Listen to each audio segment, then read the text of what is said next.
Excellent. Hey guys, welcome to episode 8 of Generation Dragons. We have a special guest for everyone today. It's Jared, from an old friend of mine from college, we'll say. And a new friend of mine. Yeah, there you go. He's got some insight on what it's like to be a gamer in the Caribbean, however you want to say it. So we wanted to bring him in, have a good chat with him, see his thoughts, what the input is, what's different, and all that stuff. I wanted to say thanks to everyone who's tuning in past this first 30 seconds of us having this conversation, and everyone else that's watched or listened to us over on the podcast platform. So again, thank you. Continue listening and subscribe to our videos and our podcasts. So Jared, my man, great to see you. So it's Likewise. like, dude, we talk all the time. It's crazy, but we never like look at each other when we talk, right? So man, I want to say thanks for coming on and having our conversation.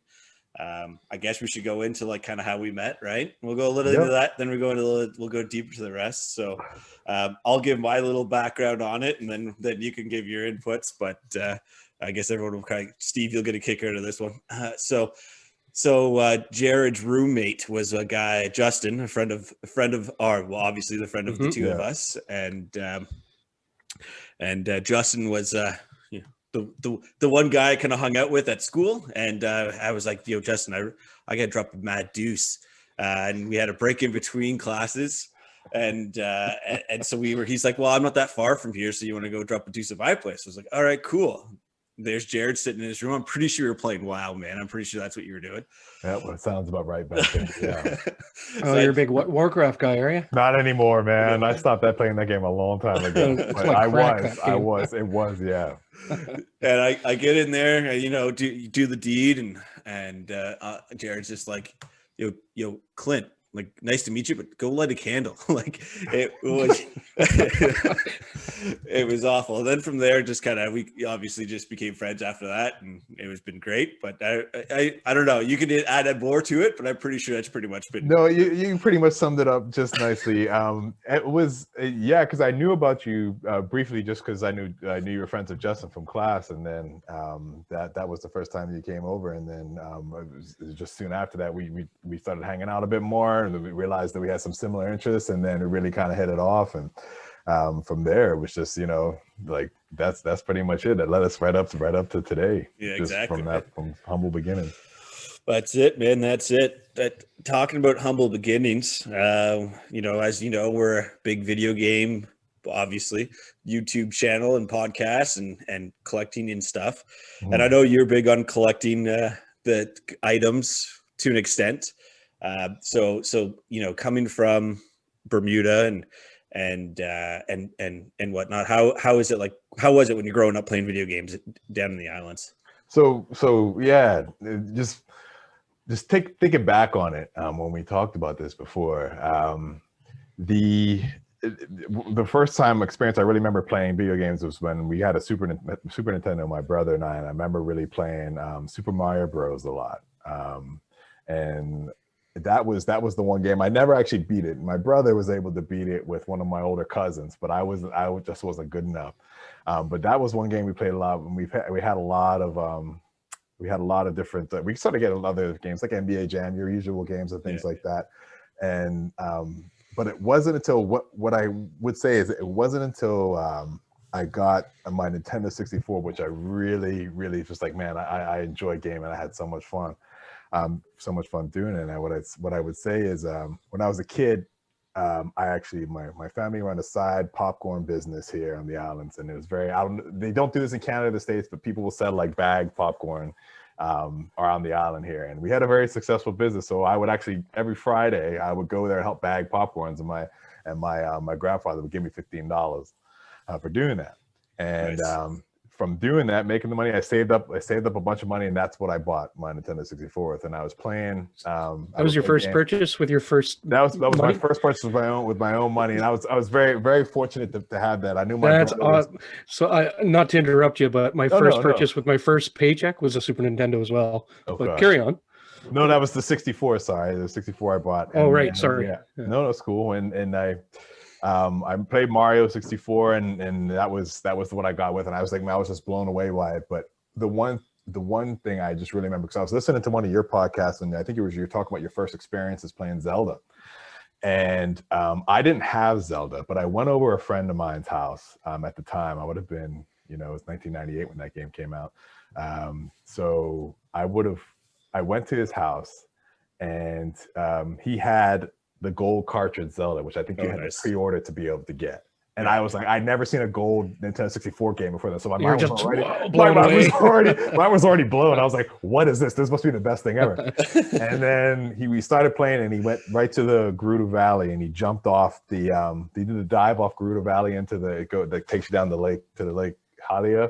Yeah. And that was it for me. Like that whole scene, I was like, I went back when I went home. I was like, I gotta get this game. Like I'm big into it, and it was just like, and I've been playing Zelda ever since, and really enjoying it. But that was when I was in my moment when I was just about gaming. And I did just for your collecting, you said, Clint, it's I can't say I'm on you guys level. I've seen you guys from your podcast. So I know you guys are next level. I think I actually gave you a couple of my collection.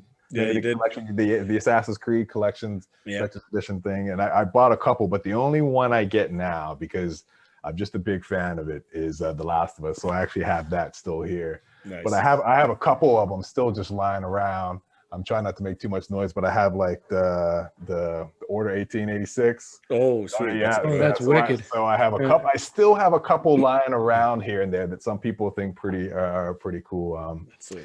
Aloy from Horizon and things like that. So that's a sweet collector. That like Aloy, that was the one thing that was the one I didn't grab. I wish I did. And even on like a lot of the PS4 games, like PS4, even PS3, like I couldn't get any of the Uncharted or Last of Us, like the first Last of Us. That collector's edition Last of Us was really hard. I got the same one that you got there, the Ellie edition or whatever, for the PS4, but the original one I was never able to get. So that's pretty sweet. Actually, I just not to try and boast or show off, but I'm big into all that, and I was also managed to get the both the art books for them. So nice for both of them, for both the games. So that was I'm just, how I am about The Last of Us. I just a big fan of that game. And the even in the sequel of all the drama around it. Yeah. Oh yeah. We had plenty of heated conversations around that game. So I enjoy every second of it. Yeah, that's it. Right. That's it.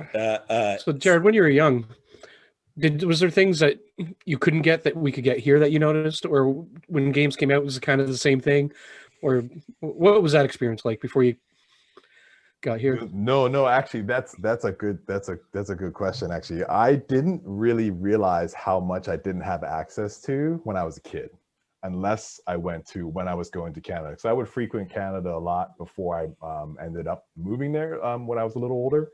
But we had this one store, Leisure Time, which would get most games on the island, and then we would just wait and then and pick one up. But I didn't realize how difficult at the time it was to get things until I went to Canada, and just like EB was everywhere, and they had all these things that they were always there. They just always had stock, everything, consoles, everything you could dream and imagine of. Whereas at the store, and also at a much better prices than really. So it's more expensive. Oh yeah. Gaming here is a very, very expensive hobby. If you like to have the most amount of items. Can you tell my wife this, because she thinks it's really expensive here? No, not even close. I'll segue a little bit here. I don't want to get too ahead of it, but the PS5 here at Christmas time, $1,650 at a store here. That's crazy. $1,650, and I was like, some said people $1,650. Is that like in American dollars? US, yeah, Bermuda dollars equivalent to USD. And actually, I only moved back to Bermuda recently in the last 6 months. I was living in Cayman for the last 2 years, but it's just as expensive there. I think it was like 1,400 CI there, which is even more than 1,650 US, because CI is like 82 cents for one US dollar. Oh, wow. So Did you just buy it here or have it imported from NA? So the way I get things now, that one store I talked about, Leisure Time, used to be around on the island for so long, and I actually would go to it to order special things and things like that. But it actually closed recently, and in order to satisfy my gaming habit, what many people do is we use a freight forwarder in New Jersey, and we get things shipped there, and then they get forwarded again here. But that just most things you can get close to double price to buy anything. Jesus. So Man, sorry to hear that. I didn't realize. It's got to be something you absolutely love if you want the physical version of it, right? You gotta man. Oh yeah, there's that point. If you buy it online, like digitally, is it cheaper, closer to our prices, or still expensive? My PlayStation has it's a Canadian account, so that's another challenge that I faced. So after I moved back here, and especially through COVID, where people weren't frequenting Canada as much, I couldn't get cards, PSN cards, and I didn't have a credit card at the time. So what I ended up doing was Justin actually found the website PC Game Supply, free. I guess it's a free plug there for them if anyone doesn't know about that. And they said, and I buy all my Canadian game cards from there. Oh, nice. And so I can plug them in after that. I just use a PayPal account and get my digital. Well, you have two more connections if you're ever stuck and looking for something. Yeah, Clint has helped me. Clint is actually, when I was trying to get a PS5, he was trying to see. I tried. Yeah. I waited in so many virtual lines to get him a PS5. Yeah. Oh man. You should have hit me up too. I know we don't know each other really just through Clint, but that's something we both could have done for you. I did the same thing for a buddy with an Xbox. Yeah, I definitely think that I was really thankful already of Clint to be able to give it a shot. But I next time going forward for next generation of consoles, whenever they release, I'm going to have to be a little bit more diligent in how I handle it, because subsequently, after I didn't get it right away, I just waited. I used to try and wait for Amazon, and eventually I just gave in. And I bought one on Stock X. So that was from a reseller, and even after buying it and importing it, that only got to me about $1,050. That's not too bad. And so it's still less. It was better than $1,600. Yeah, no shit. To sell it here, so I still saved a bunch of money. So yeah, I didn't realize it was that much of a difference. But anyway, sorry, Clint. No. I was just going to say that the difference too is like this time around. With COVID, right? Everything is so much more delayed. It was so much harder for everyone to get it, right? Not even just the one-offs. When I say call yourself like a one-off, because it's not like, they're not selling 10,000 PS5s in Bermuda or in the islands in general, right? So maybe just to backtrack a little bit on something you said there, Jared. Yeah. The store that you used to go to, Leisure World or Leisure? It's called Leisure Time. Yeah. Leisure Time. Compare it to an EB or a microplay or something. So Leisure Time started out as our Blockbuster rental video place, and then they also sold games, and then they diversified after a while, as Netflix and stuff became more apparent. Less people are going there. They started diversifying, getting other peripherals, other electronics, and trying to sell more things to try and get people traffic back into the store. And I actually I appreciated that they were one place they could get 4K Blu-rays and things like that I wanted to be able to watch. And I would actually go there and buy stuff still, because I felt that patroning local business, I enjoyed the people there. They knew me. Right. That I would and that kind of experience. And I had that same experience when I would go to the EB games in it's loyalty in Ottawa. Yeah. And you just get to know the guys there, and they know you, and it just sounded like a pretty awesome place. Yeah, no, and it was. And I remember even buying old Sega Saturn games there. I remember getting I really wanted Final Fantasy VII. That was probably another moment that I realized gaming was awesome. My older brother was playing it on PC, and I'm like, this is amazing. But I didn't play on the games on PC at all. So when I found it was on PlayStation, that game was one of my could not stop playing games. Yeah.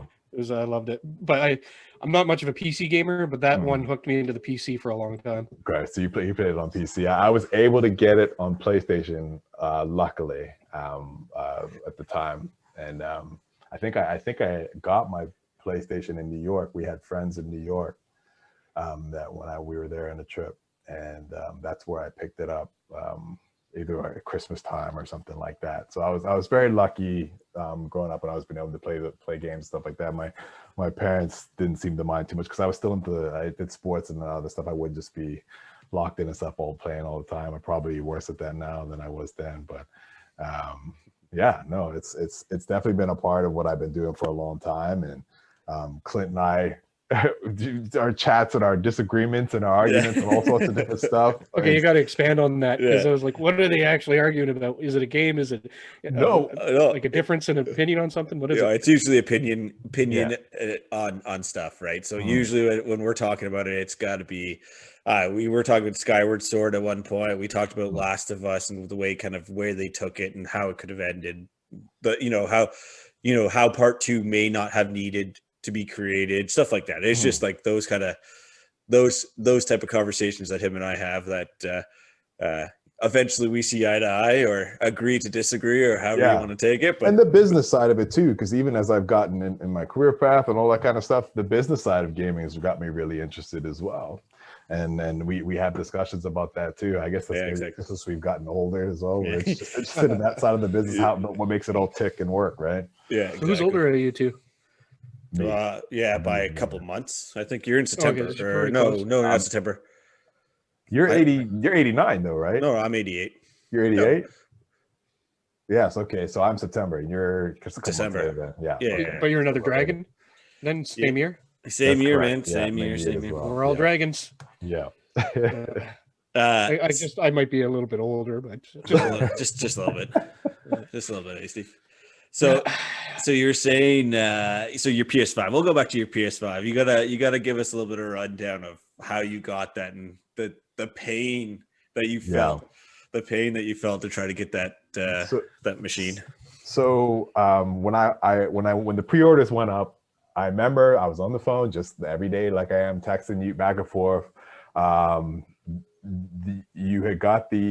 were able to secure one, I think, from Best Buy, and I didn't have was an Amazon account. And I was actually in Cayman still, but it wouldn't come out till after I got back to Bermuda. And so I just decided to just see if I could, just hold off on it and just be like, maybe I'll get one later or whatever. So I didn't have an Amazon account or anything at the time or anything like that. But when I got back, the launch happened. And so what I did is I just put up my, I would just have like, the refreshers ping you or whatever, if something happened while I was working away or whatever. So the thing would just sell out like that instantly every time. And I remember one time I was on Christmas break, I was on Christmas holiday, and there was a drop in Amazon, but I would click, just like everyone else, you click into it and you can't get it. Yeah. And I just getting into January, I looked at the StockX and was like, I need to like my time, my sanity back, just need to get it out the way. And I ended up just pressing the button on that because it dropped down actually pretty decent to $700. And like I said, overall, I still saved rather than buying it here. Yeah, and after I ended up getting it, my brother, he came over and took a look at it. He went the same route because he's like, all right, I can't wait anymore now. That's brother older or younger? He's older than me, 4 years older than me. He was the one who got me into gaming, and it was actually perfect for him too because I know the launch lineup for both the next gen consoles as usually is a little thin, but his favorite game of all time was Demon's Souls. Huh. So that game is awesome. So he was like, it doesn't matter. It was like he wants to play that. And yeah. So it didn't. So the launch lineup was perfect for him. That's a hard game, though. Yes. But I love that game quite a bit. Yep. Yeah, it's not one of mine. That's for sure. I actually just got it on a whim. I think I won it from back in the day when EB did commission and rewards and things before they gave it all to corporate. Right. Basically when GameStop took them over, but I think I won it, and that's how I discovered the game. I didn't really know anything about it then. But anyway, I'm going off topic. No, and that's fine. And just think when you get things down. So once I ended up getting it, ordered the PS5. It actually, there was a snowstorm on the East Coast, so it was delayed getting to New Jersey. I was reading about people getting their stolen while it was in transit. I was like, oh boy, I'm just gonna, just had low expectations for it coming through. But it worked out in the end, and it's been fine. But just in general, getting anything to Bermuda is more difficult and more expensive. They've done a good job at facilitating as much as possible, but it is difficult to get things down here. And what you also have to be careful of is, now that it's so accessible to get things down there from away, you want to make sure you still patron local businesses and things like that. So there's a couple of stores that I still like to try and make sure I'm spending my money at locally. And usually when I can't find it locally, then I will go and spend some money. Makes sense. You got to find it some way, and if you can't get it. So I think in general, that's the way things are going now. People try to buy locally first and then move on. Is there any big retailers down there? Like, how here you could just go to Walmart or whatever. Do you have anything like that, or Best Buy? No. So in Bermuda, there's some wholesale stores, but they're not like, if you walked into and you thought it was a wholesale store compared to what you're used to in Costco, just from living in Canada. It's just one of the biggest differences is the convenience and just having access to everything. But here there's just so limited, and you can run out of items. Things can be, especially through COVID, like if there's been less things coming through, like did you run out of toilet paper? So they never officially ran out, but it seemed like only the cheap brands are left. I think at times during the pandemic, because I was in Cayman for the first half of the year last year, and that was a little different as well. But you never did run out. You made it through. No, I made no it bidets, through. No showers after. No showers. I remember when I was afraid of this, I was like, "What the hell am I going to do to clean my arsehole with my toilet paper?" Drop a deuce in the shower while you're having a shower, and then just push it down the drain. Stomp on it. And freaking corn. No, there was no severe issues with that. We were able to kind of corral everyone. In Cayman, what they did is you would just go to, you only go to the grocery store based on your day, based on your name. So if you're the first half of the alphabet, you could go on Mondays, Wednesdays, and Fridays. Second half, you could go Tuesdays, Thursdays, and Saturdays.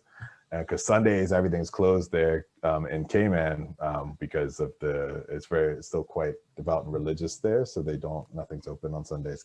Bermuda used to be like that, but the stores are allowed to open on Sundays. To be honest, I kind of miss that. Like when it was, you're probably too young to remember that, but I remember that, like not being able to go to a store on a Sunday. And it would have been just as I was like old enough to start working as a young teenager, right? And being pissed because like I'd only have Sunday off, because I'd be in school or sports or whatever all the other time, and I'd want to go buy a game or something, and I'm like, God damn it, when am I going to buy it? I can't. Yeah. Everything's closed. No, and you can't. Yeah, you do get used to it. It becomes a little bit of an inconvenience sometimes if you're out on a Saturday night, say in Cayman, and once 11:59 hits, like 12 o'clock, everything's got to shut down. Everything's got to shut down. Yeah. Is that normal or because of COVID? No, that was, before COVID. Yeah, if you were at a bar, bars closed at 11:59. Yeah, because Sunday, and they weren't allowed to operate. Friday was usually the bigger night. They're just fine. It's just something you get used to. I would have found the after hours parties anyway, or after hours bars. Yeah, I'm sure there are private clubs and things like that in people's houses. Right? Yeah.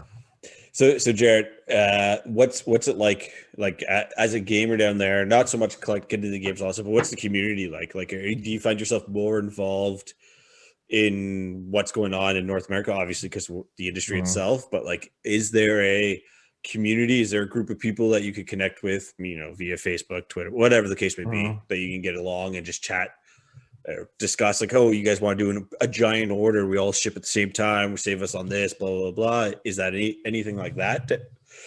Not that I have experience with. There generally, when you are out and about in the community, you get to know people, you find that there are plenty of gamers around, I think more than there used to be. And sometimes they're people that I've worked with, people that I wouldn't expect.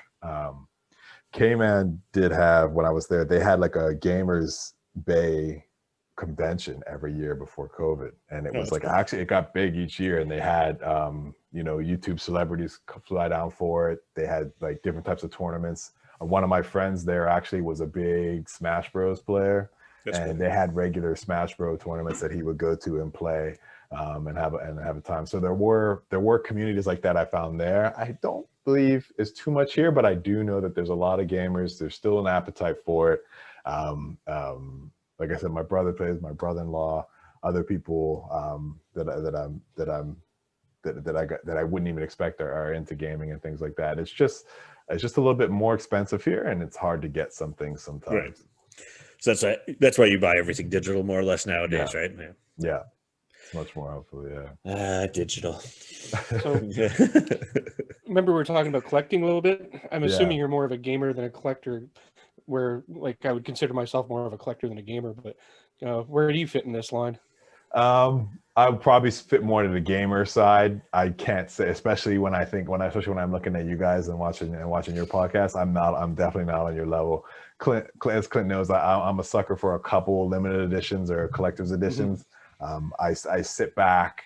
I try to sit back for the most of the time out, because I do find I don't have the space to do it. I'm in just a 2-bedroom apartment, and I don't really have much space to put a lot of those things. But when it comes to like things that I'm really, really interested in, I will still go for it. Like I got my Last of Us collector's edition is still in the box, and I bought the game digitally as well, so I didn't have to open the box. So Nice. that's still in the box. Yeah. So it's still pristine and put away. Yeah, it's still there. Actually, but I don't have a spot to put it, so it's just kind of sitting behind me in my office, as well as as my PS5 boxes there as well. Nice. So may I ask what the poster is behind you? To your right, I'm assuming. So that's Afro Samurai. I can see it now. Yeah. So that I couldn't quite make it out at first. That's one of the games that actually, one of the PS4 games that doesn't work on PS5 for some reason. Yeah. Like one of like the 4 or 5 games that are like that. You just pull out the PS4 when you need it, if you gotta get your Afro Samurai fix. I am a bit of a fan of anime. I do watch a lot of anime. That was more so for, I think they had 2 games on one on PS3 and then one on PS4 maybe. But I did watch I do watch the anime for both of them, and I'm still a fan of a couple of the other animes right now that I like to watch. Nice. Yeah, you're a big Attack on Titan fan, right? Big Attack on Titan fan. That's probably the most current one that I'm just heavily into, trying to keep up to date with it. There's so many animes out there now that I just can't. Wow. I'll keep up, but that one is just the one I did say I'm a bit of a sucker for. Yeah. I hear that. Not that I can, I'm the only one that watches it, right?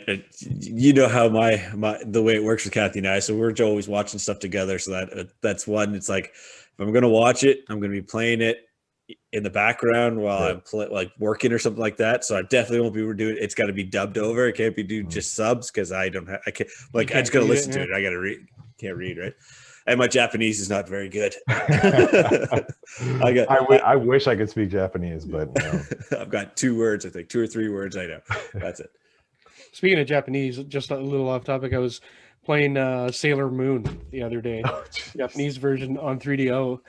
And I knew that they got naked in the game, and I didn't really think about it. But the kids are all playing around, and they come out like Sailor Jupiter spinning around, and she's got a little purple patch down here. And I'm like, oh yeah, I forgot about that. when they would they transform and did all that stuff. I remember that show. I remember that show used to be on right around Dragon Ball Z when I was a kid. Oh yeah. It's either right before or right after, something like that.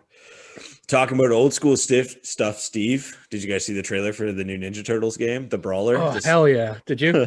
Yeah.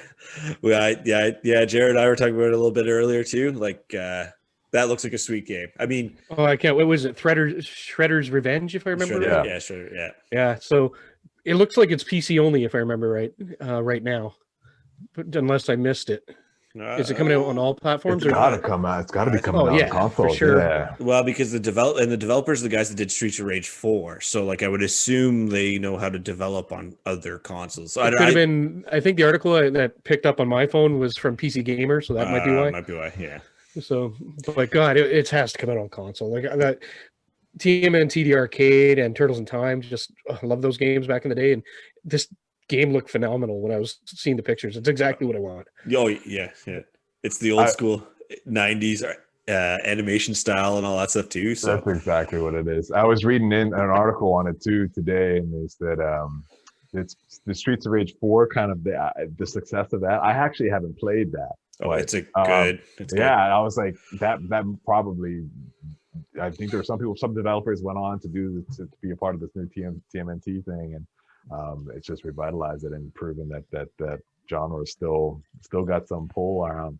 Yeah, well, they did Scott Pilgrim, right? They re-released it. The brawler stuff is coming back, right? It's every. Did Scott Pilgrim? I thought it was. Well, they re-released it, right? No, it's the same game. Same game? Yeah, but that's what remastered. I mean. Yeah, remastered. Yeah. Okay. To an extent, I mean, it was already HD. It came out on PS3 and 360. Yeah, I think that's kind of why it passed my radar, because I was like, yeah, I already played that and have it. Well, so like I ended up buying the limited run version of it so I could have like the physical of it, because I had it on my PS3 or 360, but it was either on my old PS3 that died on me, or it was on my 360, and I can't re-download it. So I'm like, well, hence why I like physical media, right? Yeah, I'm a big physical media fan. I only got burnt once with physical media. I've been burnt way more with digital media. And just because you probably don't know what I'm talking about there, Jared, I bought Assassin's Creed Valhalla, the physical copy, to play on my Xbox Series X. But I also have a Series S in this room. So this is like the spare room, playroom, whatever. And I didn't even think about it. You know, I go over here, bring my disc in. I'm like, oh, shit. So I dug out because I was just going to give one of my Xbox Ones to one of the other girls, one of the kids I have, and I'm like, I can't, because I need it to play Valhalla. Like, I have to keep it in here for digital games now. I mean, physical games. I'm like, shit. So I got burnt that way a little bit, simply because I wanted a disc. What's Jared? What's your input on? You've had it, the PS5 now for what, a month and a half now, give or take, or a month? Yeah. What's your input on it? Like, how are you feeling about it? I do feel that it definitely feels next gen, not because of the graphical output, but just because it's how fast and how everything just seems so seamless. You're in a game, you're switching out, you're on a new game. I actually looked into I found out that the PS4 can actually only take in so much data at a time, so it actually throttles network speeds itself. The system will throttle on network speeds, so your download speeds can fluctuate regardless of what your internet speeds are. And with the PS5, it's getting the full bandwidth of what my internet speeds. I think games download quickly, and I bought a external SSD for my PS4 games for it, and that all works seamlessly. And it's just been a good experience. I do think that the library, I'm hoping that, you know, some of the games coming up. I think Crash 4 is coming out for PS5 soon. Like the update. Yeah. The update is coming either like in a week or two. Yeah, I think so. So I'm looking forward to some of the games that are coming up later, like Deathloop, like Kena, like Ratchet and Clank, and things like that. Yeah. So it's just a little bit further on. Yeah. So we'll just have to wait and see till those ones come out. Yeah. That's exactly it. I mean, I really like it. I think I prefer playing it than my Series X. But but both, it could go either way. I was just going to ask about that. So since I don't have a PS5 and I've only just seen it a couple of times, I kind of felt like a new experience. Where with my Xbox Series X, it's like, yeah, it's the same UI, it's the same. Yeah, it might be faster, it might be better at everything, but I didn't get that. Even the controller with the PS5, I didn't get that whole like new console gen feel I got from the last generation. So, what do you think about that? Both of you, actually. I haven't played a Series X. I think that seems to be the general input from what I've been reading in games media and things like that. But I still see some of the advantages the Xbox has. I noticed that with Overwatch the other day. There was a big update for Overwatch, and Overwatch had for resolution on 120 FPS and a balanced mode that just hasn't come to PS5. And you're seeing these updates happen a lot more frequently on Xbox. So there are still some advantages with how they've done it theirs, I think. But I do think that the PS5 appears to be, or it feels newer with how it's presented. Yeah, so I can't actually attest to that, but that's kind of what I got just from the limited experience. Same. And I will have a PS5. I just don't have it yet. Right. Clint, what were you going to say? No, like that's what I was gonna say. Exactly it. You got the PS5 has that. It gives that next gen feel to it, where you got the new UI, new controller, all that stuff, right? Where you jump in the Series X, it's just like playing the Xbox One. Same UI as my Xbox One X upstairs, but everything runs quicker. But like you're saying here, right? It allows. The way they did it on Microsoft, which is smart, right? It just, the ecosystem is there, right? It just, everything is the same. Kind of Game Pass is just incredible, but yeah. The only time I ever, to be honest, though, really noticed a difference from my Xbox One to my Series S. I'm not talking about the X, but Series S. I would be playing, brain fart on the game. The one where you're in Washington and New York. You're talking about, yeah. I didn't play. Think of the name. It's Division. The game. Division. Yeah, Division 2. Yeah. So I was playing Division 2 with a bunch of people, not long after Christmas, and they're like, let's go over here, and I'd literally be there waiting for them to show up, or I'd load up the game, and then I'm already waiting on them. That was the only difference. Everything else, the gameplay, all it's the same. I didn't notice any difference. That said, I don't have a 4K TV to try my Xbox Series X on to see any difference. So the only time I've ever experienced was a brief time at Clint's house. So I'm still running a bunch of 1080p TVs here, which is fine with the S because it can't do, but the X really needs something better. It's another thing. If you want to buy a really nice TV down here, you're going to spend a lot of money. It's a lot of money to get a really nice TV. Wouldn't even considered that until tonight. It's extremely expensive because you got to. The good rule of thumb is if you want to bring something down, you pay double. So the tax is double. You buy a $12,000 car in the States, it's going to be $24,000 here.